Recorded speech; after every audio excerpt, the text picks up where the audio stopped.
রসুলুল্লাহ একটা খুতবা দিয়েছিলেন। এটাই হচ্ছে রসুলের জীবনের শেষ খুতবা। এই খুতবা চলাকালীন সূরা মাইদার ৩ নম্বর আয়াতের একটা অংশ নাজিল হলো। যখন ওই আয়াতের অংশটুকু নাজিল হলো তখন সাহাবায়ে কেরাম সব নীরব ছিলেন, কিন্তু হযরতে উমর রাদিয়াল্লাহু তাআলা আনহু চোখের পানি নামিয়ে উনি কান্না করলেন। রসুলুল্লাহ তার দিকে তাকিয়ে বললেন, ওমা ইউবকিকা, উমর তুমি কাঁদছো কেন? কি কারণে তোমার কান্নাটা এলো? তখন হযরত উমর জবাব দিয়ে বললেন, লাইসা বাদাল কামালে ইল্লা নুকসান। আল্লাহ রসুল, কোনো জিনিসের যখন গড়তে গড়তে গড়তে গড়তে জিনিসটাকে সম্পূর্ণ করে দেওয়া হয়, তো যেদিন জিনিসটা সম্পূর্ণ হয়ে যাবে তার পরদিন থেকে জিনিসটার ক্ষয় আরম্ভ হবে। জিনিসটা সেদিন থেকে আস্তে আস্তে আস্তে আস্তে দুর্বল হতে শুরু করবে, আগের মতো সুন্দর হয়ে আর থাকবে না। আপনি এক্ষুনি বলে শোনালেন যে ইসলাম পূর্ণ হয়ে গেল। আল্লাহ বললেন, দিন ইসলামকে তোমরা ধর্ম হিসাবে মেনে নিয়েছো, আমি এটা আল্লাহ তাআলা আমি রাজি হয়ে গেলাম। আমার যত কিছু দেওয়ার ছিল তোমাদেরকে আমি দিয়ে দিলাম। তো আপনি তো পড়ে শোনালেন যে দিন ইসলাম পূর্ণ হয়ে গেল। তো যখন পূর্ণ হয়ে গেল তো আজ থেকে জিনিসটার এবার ক্ষয় শুরু হয়ে যাবে, আর আগের মতো থাকবে না। তাই বলছি, সেই দিন থেকে দিন ইসলামের পাওয়ার, দিন ইসলামের ভোল্টেজ, দিন ইসলামের বৈশিষ্ট্য একের পর এক দিনের পর দিন দিনের পর দিন কমে যাচ্ছে, কমছে। আগে যে দরের ঈমান ছিল মানুষের বুকে, সেই দরের ঈমান এখন মানুষের বুকে নাই।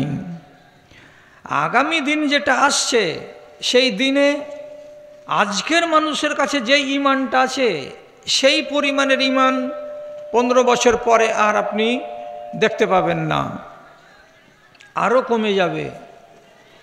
শেষের বেলায় আপনার বিবেককে একটা নলেজ দিয়ে যাচ্ছি যে আল্লাহ রাব্বুল আলামিনের নবী বলেছেন, ঈমানের এক জাররা, চেঁচাচ্ছে কেন মাইকটা?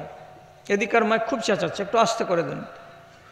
ঈমানের একটা জাররা পর্যন্ত বাকি থাকা পর্যন্ত দুনিয়াতে আল্লাহ বলছেন কিয়ামত করব না। কি বুঝলেন? তাহলে কি ঈমান ছোট হতে হতে হতে হতে হতে শেষের বেলায় কতটুকুনি বাঁচবে?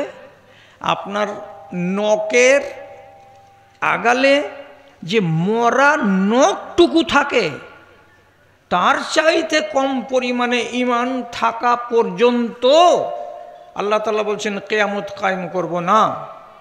যেদিন ওই নখের পরিমাণ ঈমানটাও শেষ হয়ে যাবে সেদিন আমি দুনিয়াতে কিয়ামত কায়েম করব।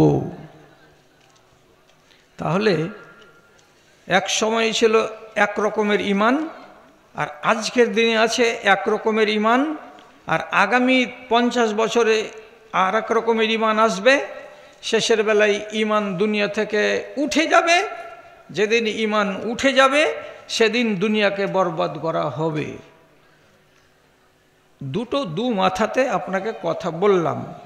এবার আপনি বুঝেন ঈমান কিভাবে কিভাবে কমছে, কিভাবে কিভাবে কমবে। আমরা তো সাধারণ মানুষ, এগুলো তো বুঝতে পারি না। তো এক একটা তুমি যদি আমাদেরকে বুঝিয়ে দাও তো আমাদের জ্ঞান বাড়বে। কখন কখন কিয়ামত হবে আর ঈমান কিভাবে কমছে তার একটা লক্ষণ রাসূল করিম সাল্লাল্লাহু আলাইহি ওয়াসাল্লাম হাদিসের ভেতরে বলেছেন, লা তাকুমুস সাআতু হাত্তা ইয়াতাবাহান নাসু ফিল মাসাজিদে অতদিন কিয়ামত হবে না যতদিন পর্যন্ত দুনিয়ার মানুষেরা আল্লাহর মসজিদকে নিয়ে অহংকার শুরু না করবে, আল্লাহর মসজিদকে নিয়ে প্রতিযোগিতা শুরু না করবে। কেমন প্রতিযোগিতা? কেমন? এটা গ্রামের নাম হলো গোদাশিমল। পার্শ্বে আর একটা গ্রাম আছে হাতিমারি। আপনাকে কেউ খবর দিল, হাতিমারি মসজিদে দেখে আসলাম, এখন আর টিউবওয়েল নাই, মার্শাল গেড়ে দিয়েছে, ওপর থেকে পানি নলে আসছে, লোকেরা উজু বানাচ্ছে। 4-5টা লোক বলছে আমরা ফের কিসে কম হ্যাঁ? সকালবেলায় মিটিং ডাক, মসজিদে মিটিং বসে গেল, ফাটাফাট 50-60 হাজার টাকা কালেকশন হয়ে গেল। আপনি 15 দিনের ভেতরে আপনার মসজিদ থেকে টিউবওয়েল উঠিয়ে দিলেন, মার্শাল বস